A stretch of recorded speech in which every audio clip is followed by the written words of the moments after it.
Gentleman from Manassas, Mr. Miller. Mr. Speaker, I rise for a point of personal privilege. Gentleman may proceed. Mr. Speaker, ladies and gentlemen, as we start this Monday off refreshed and ready to go, I hope you all had a nice weekend at home. I'm sure many of you caught the last weekend of the regular basketball season for high school. I'm sure some of you spent some very nice hours with family and friends. Maybe some of you started working on getting your campaign underway as we start into an election year. Either way, I hope you're refreshed and ready to go today. But ladies and gentlemen, that's not me today. I'm not refreshed. I'm actually very exhausted. I'm tired and I'm upset because I didn't have a very good weekend. In fact, I had a miserable weekend. And I'll explain to you why. Back home in Manassas on Thursday night, a lunatic went on a murderous rampage a little over a mile from my home. This lunatic murdered 3 people and maliciously wounded 3 others, to include taking a machete and striking a 77-year-old woman several times in the head with that machete. We can only thank God that she is still alive. I spent the weekend reassuring my wife that the city of Manassas is still a wonderful place to live, that we don't have to take our boys out of the local school system and move them somewhere else. I spent the weekend assuring constituents and neighbors that the city of Manassas is still a nice and wonderful place to live. But it gets tiring, ladies and gentlemen. And how did this murderous rampage occur? And could it have been prevented? I say it could have. And the reason it could have is that lunatic was a criminal, illegal alien in this country illegally, and who has had numerous contacts with the police over the last few years, yet was still in this country. Ladies and gentlemen of this House, we can no longer place the blame on the federal government for the failure of the immigration system. I've been using that excuse the last few years myself. Well, we already know that the federal government has failed us when it comes to immigration reform. And now the constituents of this Commonwealth are asking the state and their local governments to do what they can. They're asking us to step to the plate because the federal government has failed. We can no longer afford to do that. Now, I want to thank many of you for passing out several bills that related to illegal aliens last week in this body. And in light of our attempts to address this issue, the chairman of the Virginia Coalition of Latino Organizations, a quote that he had in the media this week was that these bills will make all of us less safe by affecting the success of community policing in Virginia. Less safe. Less safe. Less safe, my ass. Let me give you an example of less safe. April 2007, Virginia Beach.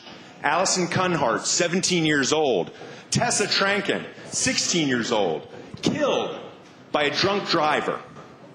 Will I give you his name? His name doesn't deserve to be mentioned on this floor. What I can tell you about it is he was an illegal alien who had numerous contacts with local police for doing other criminal events before he killed these 2 girls in a DUI. December 2007, Woodbridge, Virginia. Juan Manuel Guevara, 28 years old. Rosaria Europa, 24 years old. Gerardo Lopez Garcia, 25 years old. Also murdered by a lunatic with gunfire. What does that lunatic have in similar to the other one? He was an illegal alien criminal who had numerous contacts with local police before his murderous rampage. May 28th, Manassas. Again, a little over a mile from my house. Omar Florencia Vasquez, 24 years old, shot and murdered. Who killed him? Illegal alien criminals who also had previous contacts with local police in the Commonwealth of Virginia. August 2010, Bristow, Virginia, 4 miles from house. A nun, Sister Denise Mosier, killed by a drunk driver, an illegal alien criminal who had previous contacts with police in the Commonwealth of Virginia before he killed this nun. September 2010, Fairfax, a toddler is raped repeatedly. The suspect used a metal fishnet as part of his weaponry to assault this toddler. a metal fishnet. What does this suspect have in common with the others? He was an illegal criminal alien who had previous contact with local police in the Commonwealth of Virginia before he committed this offense. November 2010, Manassas, again, a mile from my home.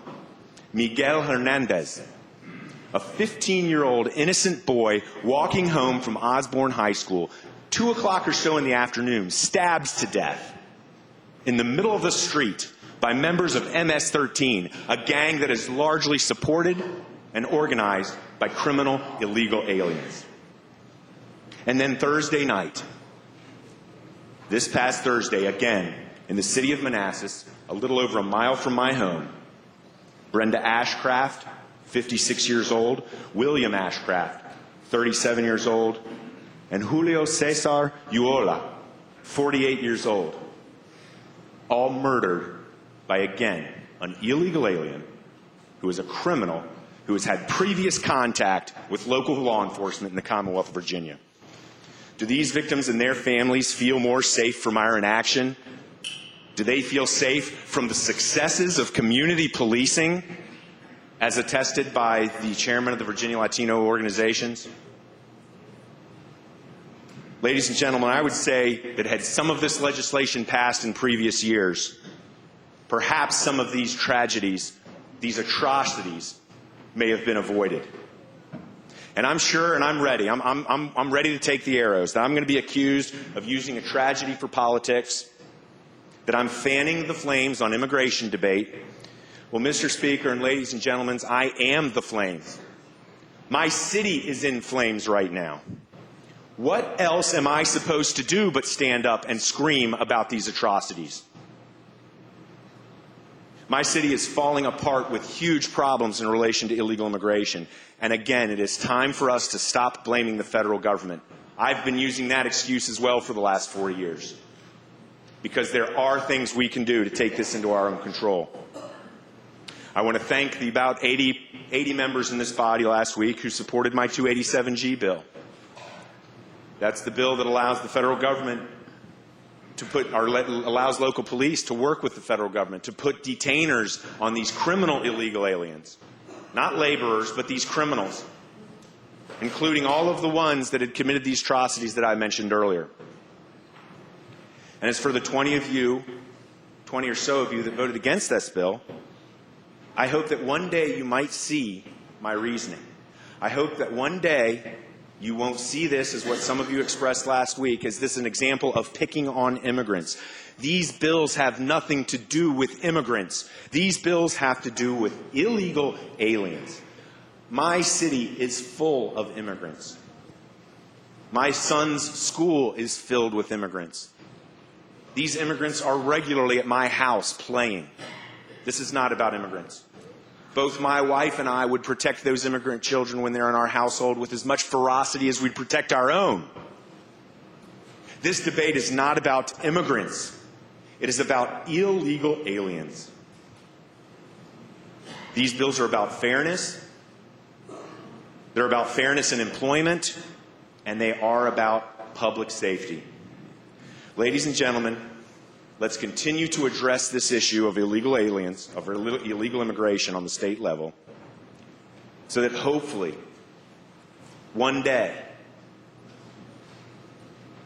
we might be able to prevent some of these atrocities from happening. Because it's not about if these atrocities are going to happen again, it's about when they're going to happen again. Ladies and gentlemen, do not let the blood of another Virginian, immigrant, or natural-born citizen stain this body's hands again.